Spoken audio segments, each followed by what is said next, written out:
Welcome to the Lifestyles Unlimited Real Estate Investor Radio Show, a real estate investment program.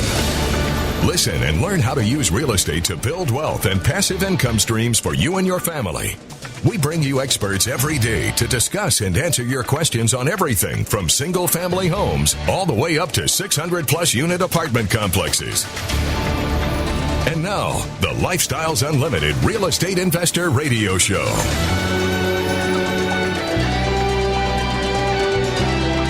Welcome to the show. Happy Sunday. I'm your host, Mike Harrison. And yes, as always, we're working on your financial freedom.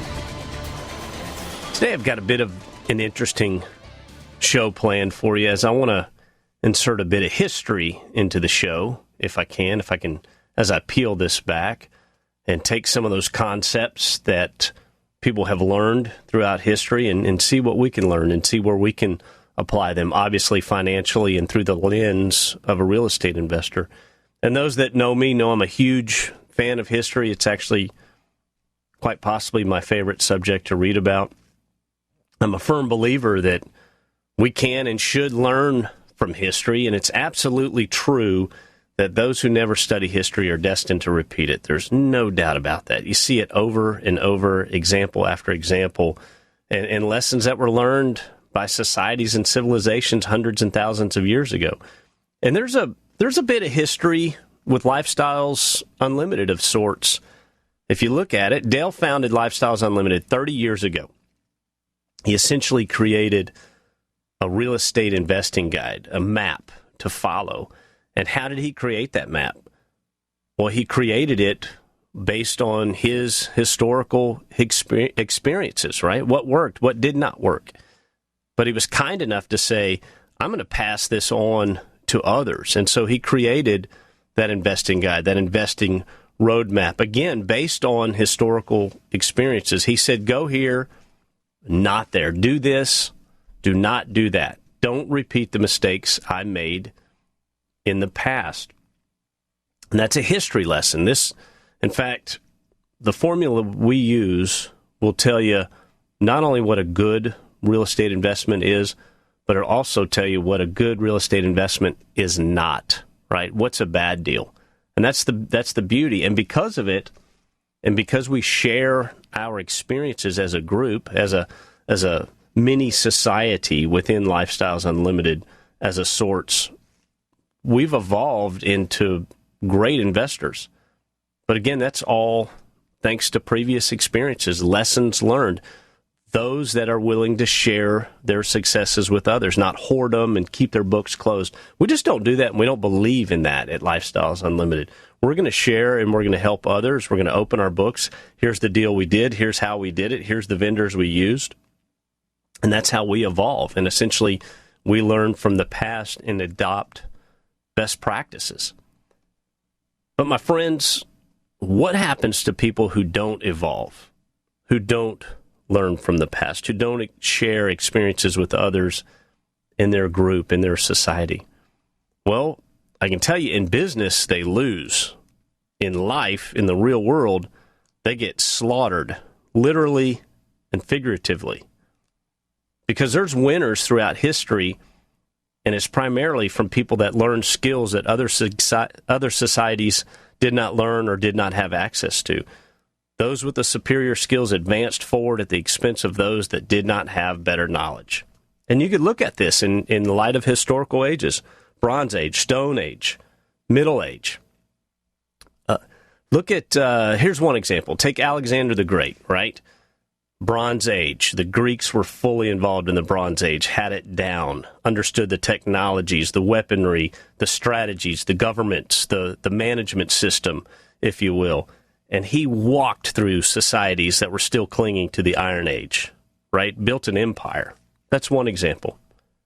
Here's another one, and I think everyone will relate to this. What happened when European explorers, who were fully engaged in the Renaissance and the age of discovery and enlightenment, these were people with gunpowder, cannons, steel, again, financial and governmental management systems that enabled them to move forward and thrive. When they came across the New World and they found societies that were still living in the Stone Age, I think you know how that turned out. Okay, those people were crushed. They never had a chance. So where am I going with this? This is a big setup. Well, where I'm going is, you may not realize this, but we're in the beginning of a new era. We're living the very early years of a new era. Okay, it's true. Historians, they've pinpointed 1989, and they said 1989 we had a couple of big events. The World Wide Web began to come of age, if you will, in 1989, and also the Berlin Wall fell. And so they pointed to 1989 and they said, that's the end of the industrial age, and it's the beginning of the informational age, or information age. And many of you listening to me were alive in 1989, so we're at the forefront of this new age.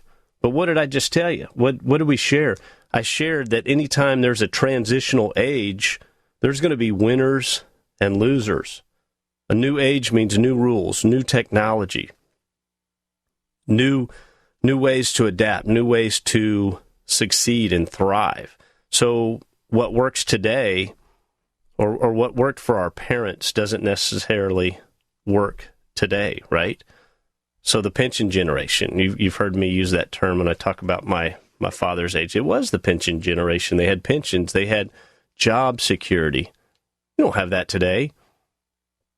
For the better part of the pension generation, what else did they have? Well, they had a currency that for the most part was pegged to the gold standard, at least until 1972. Thank you, Richard Nixon. So they had a solid currency. What do we have today in the information age? Well, our currency, the currency we use today, well, it's based on trust. It's not based on gold. Here's another fact. For the better part of the industrial age, there were normalized interest rates. Okay? Is that true today? No way. Not at all. We definitely don't have normalized interest rates. So I can tell you, and where I'm going is I want to share some concepts based on the new rules. But what worked financially in the previous age will either not be as effective in the new age, it will not work, or worst case, it'll be very destructive. My name is Mike Harrison. We'll be right back after a short break, and we're going to share some financial concepts to adapt to in the new age so that you can thrive, survive, and prosper.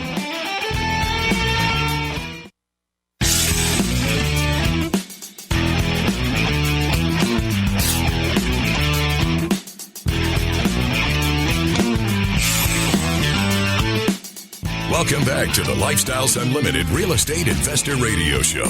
It's time to turn up the volume and fine-tune your passive income plan so you can create the lifestyle you've always wanted. Welcome back to the Lifestyles Unlimited Real Estate Investor Radio Show. I'm your host, Mike Harrison. We're going to open the phone lines. If you have any questions or comments on real estate investing, our number is 855-497-4335, 855-497-4335. Feel free to give me a call. Or as always, I'm happy to get emails from our listeners. Ask Mike at luinc.com. Ask Mike at luinc.com. I do enjoy the emails, and I do respond. Personally, those aren't checked by anybody else. They're checked by me. So, my friends, if you're just now tuning in, I'm revealing the fact that, yes, we're actually living in the early years of a new age, a new era throughout history, right? You've got the Stone Age, the Bronze Age, the Middle Ages, the Enlightenment. Well, we're knee-deep in the information age right now. It began in 1989. Historians have pinpointed 1989 as when the industrial age ended and the information age began. And many of you listening to me right now, you were alive in 1989. Who would have believed that you would be living in the middle of a new era? It's kind of neat. But what happens when there's a new era? Well, I'll tell you what happens. There's always winners and there's always losers. Societies advance into a new era. They adapt new technologies, new concepts. There's new rules. Things that worked in the old era don't necessarily work in the new era. And in fact, some of those practices are downright detrimental. So when one society encounters those still clinging to obsolete rules, strategies of the old age, well, those people get taken over, essentially. And I'm talking in a financial sense as well, and that's where we're going to bring this forward. And also, as you look back through history, civilizations weren't always conquered militarily. They were conquered financially. You can move in and apply your financial system to a society and essentially begin to control that society. And it happened often. Well, there's new concepts that apply to us today in this new age. And I'm going to throw these out there as we go through the show. Give me a call if you want to discuss. But the first one's a big one. And I'm going to say it. You cannot get rich saving. You get rich borrowing. That is an adage of the new age. And if you disagree with that, give me a call. Or if you want to go into it a little deeper, give me a call. But let me open this up a bit, because there are some caveats to getting rich borrowing, but not getting rich saving. But I just want to say the first thing is your savings today earns you nothing. 0.00 nothing. Okay? Don't call me and tell me you're making 1.5% on your money. That's nothing. Okay? Sticking your money in a sock under your mattress, that money's going to be worth less tomorrow than it is today. Okay? It's losing value. There's a thing called inflation, right? Well, the Fed will tell you what's publicized is they want 2%. That's what they're telling you. That's what their target is. They put these monetary levers in place to keep it at 2%. So they want prices to go up every year by 2%, 2%. Personally, I think it's going up a little higher, and I think it will accelerate. Now, I'm not saying we're going to get into some sort of hyperinflation. We've got controls to stop that. But what does that mean? It means your dollar's worth less and your hard assets will continue to increase in value at a rate faster than your savings. Healthcare will increase at a rate faster than your savings. And I don't care who's in Washington and what they do. Healthcare is going up. Cars, right? And I'm not going to say that's a good asset, but I'm going to say it's a hard asset. Cars, vehicles, transportation, they're going to grow in value, in cost, not value. They're going to grow in cost greater than 2%. Okay? So, and then there's another caveat to this savings, that represents lost opportunity. If you're just sitting on a pile of money, that is lost opportunity. Okay? It continues to lose. There's an opportunity cost there that you can't necessarily quantify mathematically. I guess maybe you can in the light of a deal that you didn't invest in that was returning at a certain rate, right? But I'll tell you, working hard and saving dollars is going to guarantee you a life of mediocrity. And maybe you want that. I'm not going to throw darts at people that do that, but I don't think you're listening to this show to be a real estate investor to live a life of mediocrity. Okay, that might be a different audience. It might be a different show. That's totally okay. All right? But in light of this, in today's age, what's the most important skills one can learn? You think about it with these new monetary rules. Well, personally, I think it's accounting, and I think it's debt management. Absolutely 100% debt management. And in that, you must understand the differences between good debt and bad debt. And there is good debt and there is bad debt.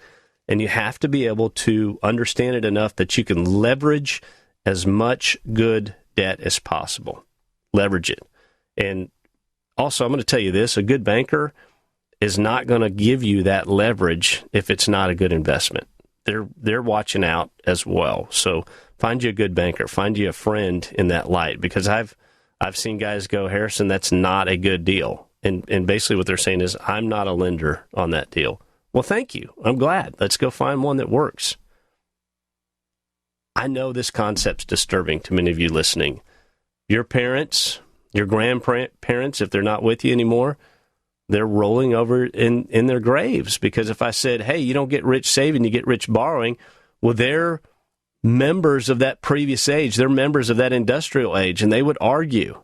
And they would have proof to prove that their side is right. But fast forward, we're in a new age, sister. The times have changed and the rules have changed. 2 generations from now, I'm convinced that this will be an accepted practice. But it's new to us because we're filtering through this new age. Robert Kiyosaki, I like his books. I don't necessarily agree 100% with everything, but I do learn a lot from his books. He says, treat debt like a loaded gun. And that he was a Marine, and I was raised by a Marine. A loaded gun can help you, or it can definitely hurt you, or it can hurt others. So treat debt like a loaded gun. But that's why I say the two most important skills that you can learn or that you can pass on to somebody in today's new world is accounting and debt management. Accounting and debt management. That's how you're going to get ahead. Look at it in the light of a real estate investment. My banker, my partner, will bring 80% to every deal, sometimes more. He wants to lend. She wants to lend. Okay? But how do I get them in on the deal?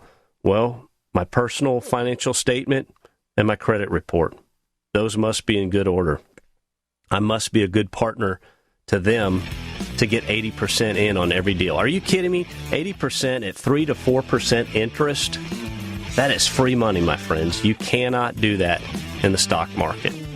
They don't want to lend on a speculation. They want to lend on an asset. My name's Mike Harrison. We're going to be right back after a short break and continue these concepts, financial concepts in the new era.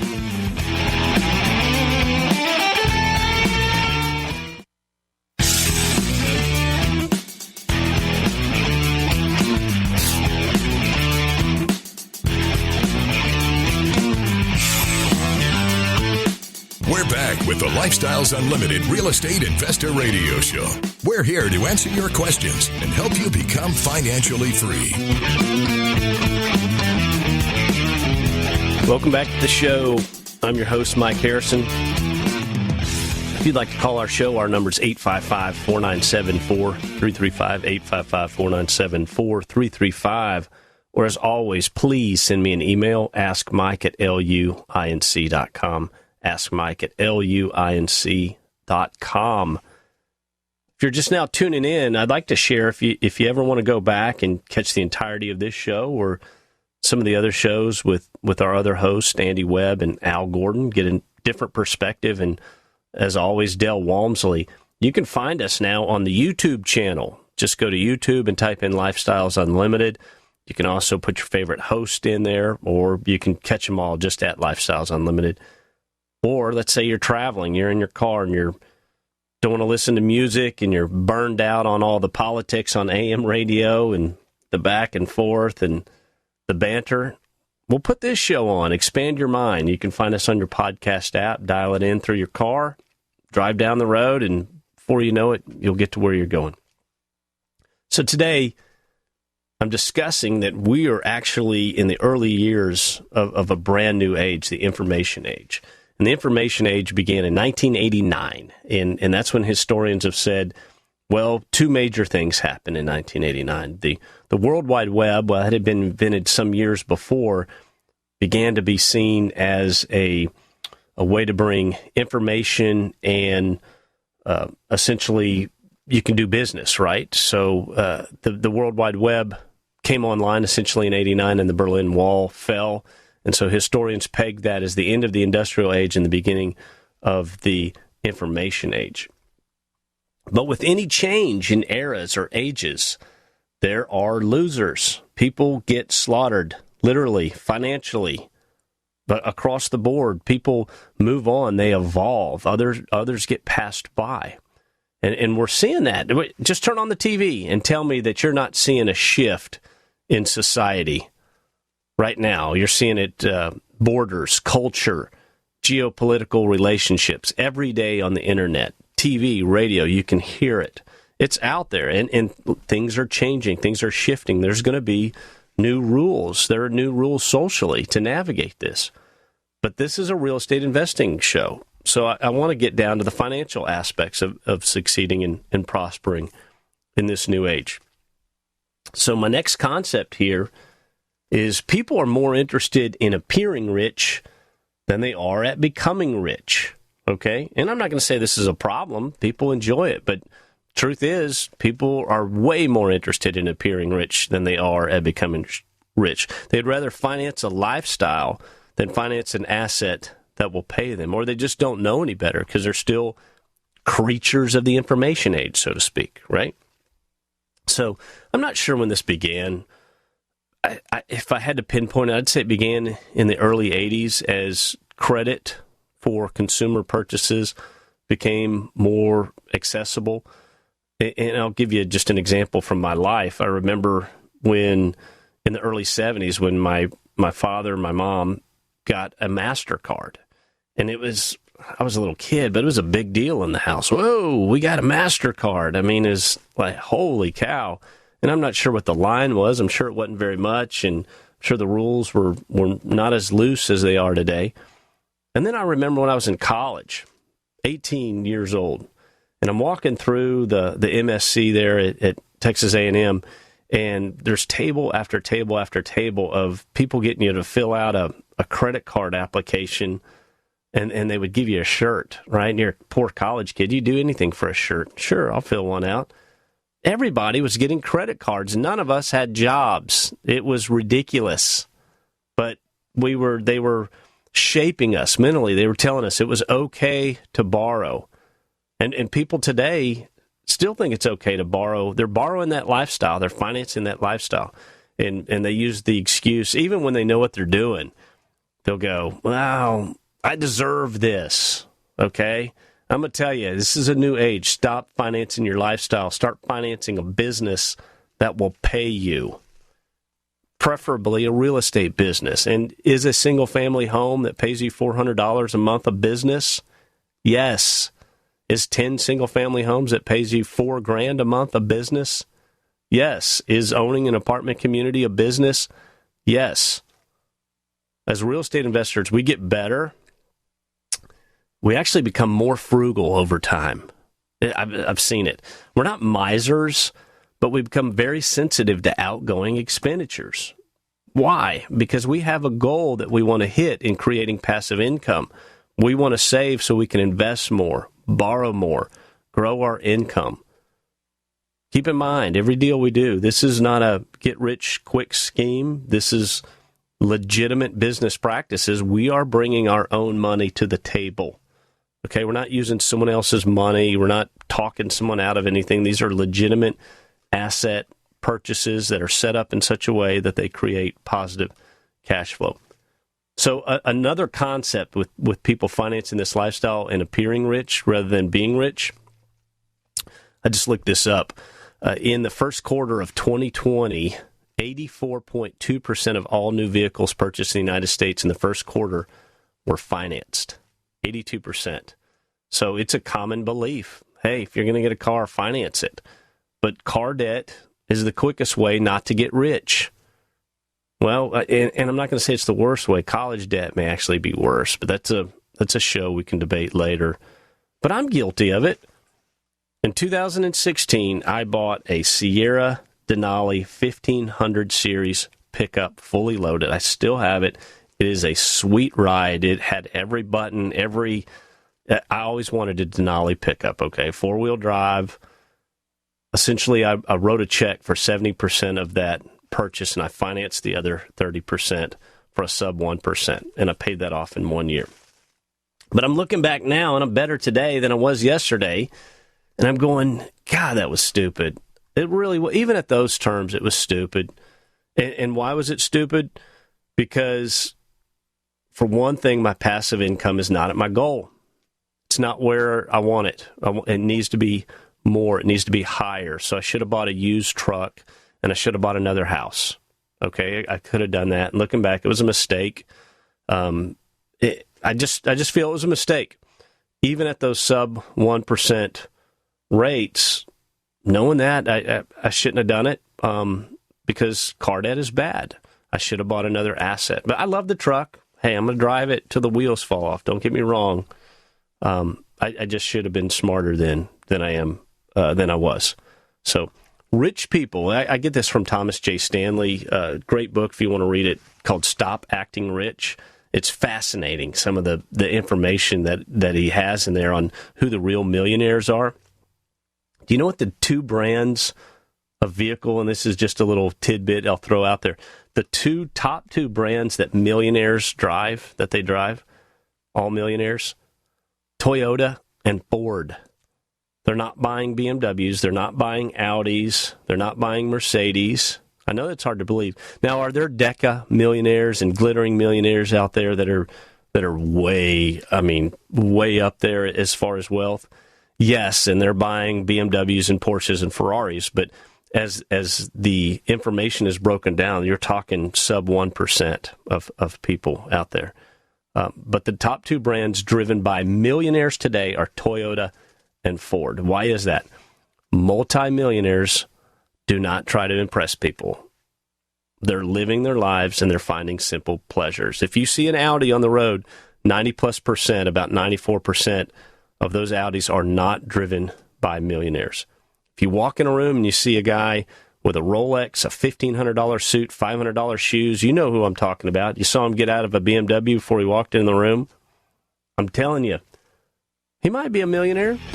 And if he is, good for him. There's a 90% chance that he's most likely a high earner, but not a millionaire. Here's a thought. Instead of working to buy stuff, why don't you buy stuff that works hard for you, as in creating passive income and wealth? Stop giving away your income and wealth for a lifestyle. Choose a lifestyle to create income and wealth.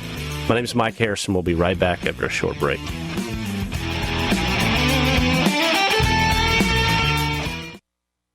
One of the things I'd like to get across is that your whole life you wanted to make a change, right? But you've never had the time. This might be it, because we have online education that you can get involved in. We're now going to bring the free workshop to the entire country and really the world. Anybody who is interested can participate in that.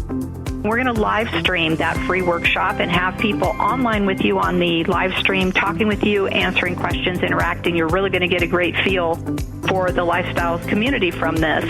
And you can register for that. So if you want to find out about us, this is a great way to take a look at us and what we do. Lifestyles Unlimited has been helping people succeed since 1990. Join us for our free online real estate workshop and learn the 7 principles we teach to run our businesses and provide for our families. Register at lifestylesunlimitedworkshop.com. That's lifestylesunlimitedworkshop.com.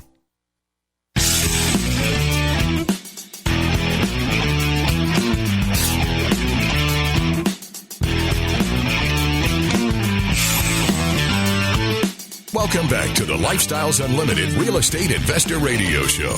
Now, let's get back to your map to financial freedom.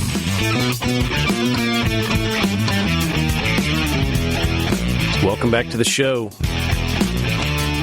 I'm your host, Mike Harrison. We're discussing financial concepts in light of the new information age that we're living in. And the information age began in 1989. And with any new age, there's new rules, new concepts that you must adapt to, that others are adapting to, but that many people will not adapt to.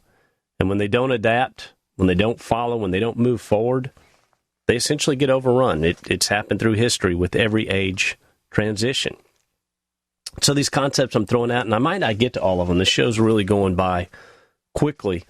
But the next thing I want to say is you can only invest 2 things. That's it. That's all you have to invest. Time and money.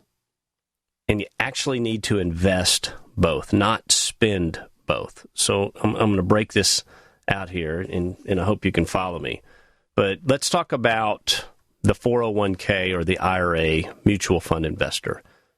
For the most part, these folks only invest money. They're not investing their time. Now, are there some outliers? There's some people that'll study these funds and read the prospectus and all that stuff. I'm not sure they're investing time. I think they're spending their time.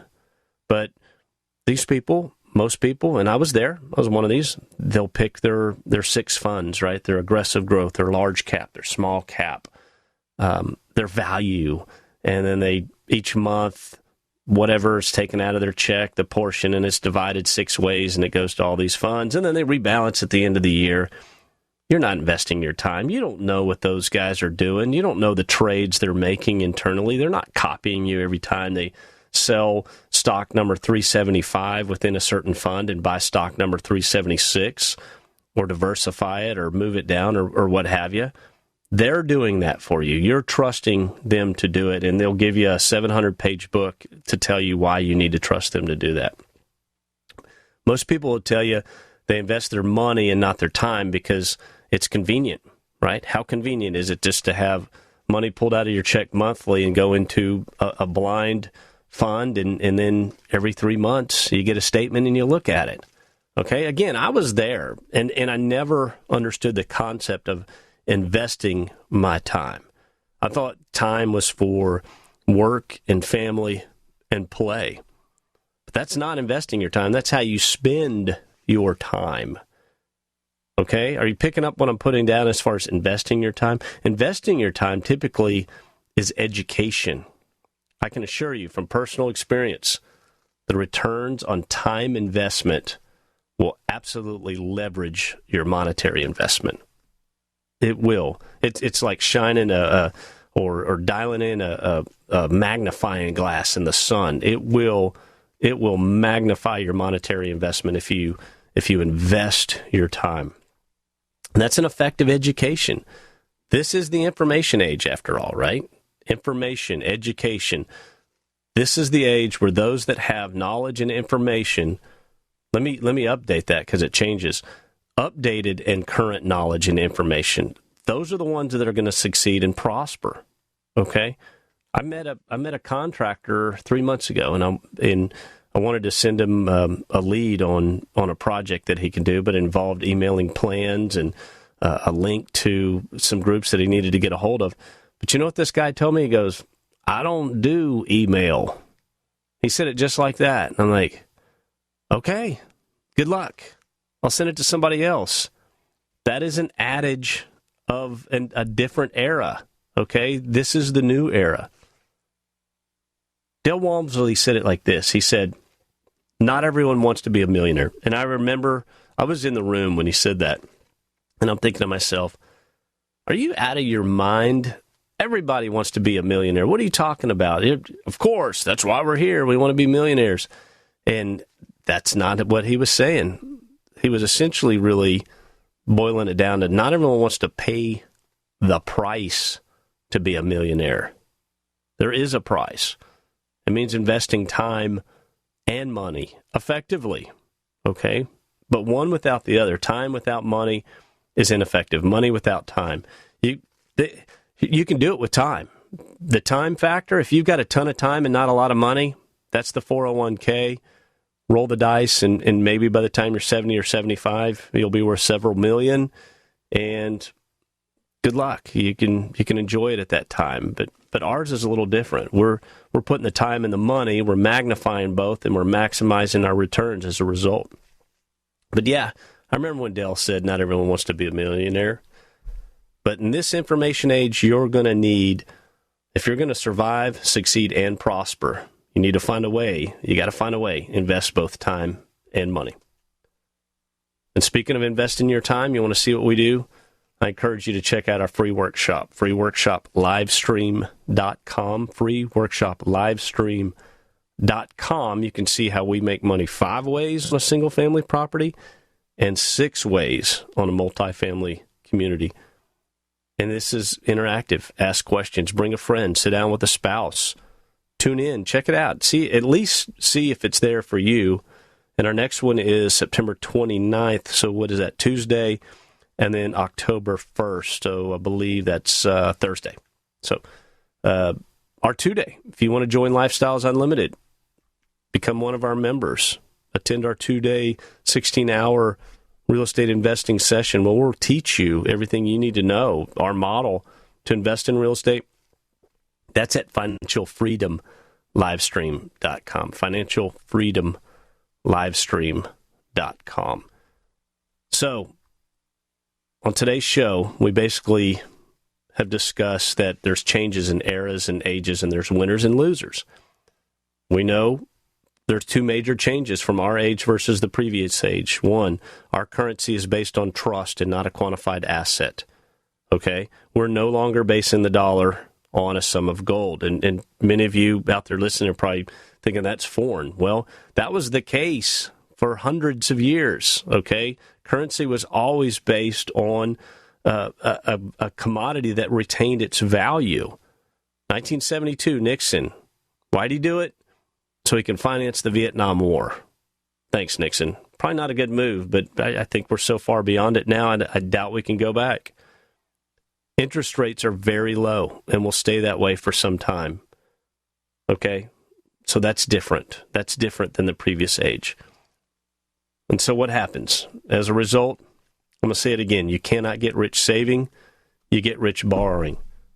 People are more interested in appearing rich than they are at becoming rich. You can invest only two things, time or money. And lastly, to close out the show, it's not what's costing you money. It's not what you know that's costing you money. It's what you don't know that's costing you money. What does that mean? Well, think of it like this. Until I decided to invest my time, I never knew about the 1031 exchange. I never would have known real estate could be, the passive income could be tax-free. I never would have known that unless I had invested my time. I never would have known about a hard money loan, right? What's that? Let me tell you what, it's a fantastic strategy. I never knew you can create 100% return in an apartment community by increasing the rents 10%. I never knew my personal home was a liability and not an asset. I never knew the 401k was such a sham. I just knew that it wasn't getting me to what I had projected, and I was participating like a Boy Scout. Let me tell you what, 20% plus for many, many years.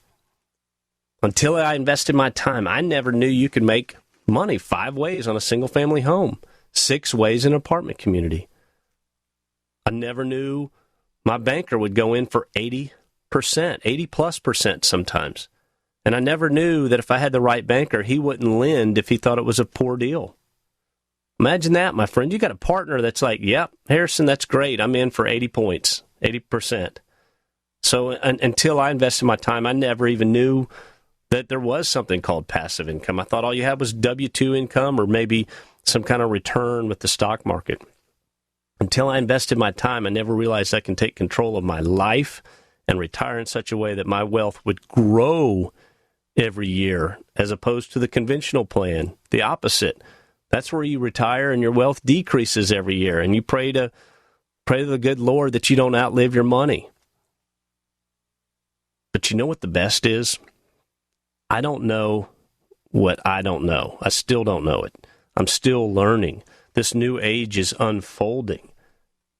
As it unfolds, there's going to be bigger and better strategies that have yet to be developed. Okay? Tomorrow is exciting. So it's not what you know that's costing you money. It's what you don't know that's costing you money. So, my friends, you need to start today. Put these concepts into practice as you develop and grow your real estate portfolio. And we're here to help you do that. But I want to finish the show with this. You need to start with small choices and compound them, okay? One rent house won't retire you, but it's a start. It's $400 a month. One passive apartment deal won't retire you, but it's a start. The point is, make good choices for yourself.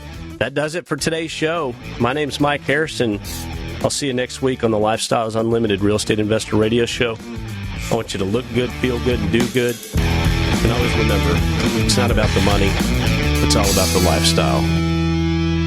The Lifestyles Unlimited Real Estate Investor Radio Show is for entertainment purposes only. Please consult a professional regarding your personal investment needs. Nothing presented on the Lifestyles Unlimited Real Estate Investor Radio Show constitutes an endorsement, recommendation, offer, or solicitation to buy or sell any product or security.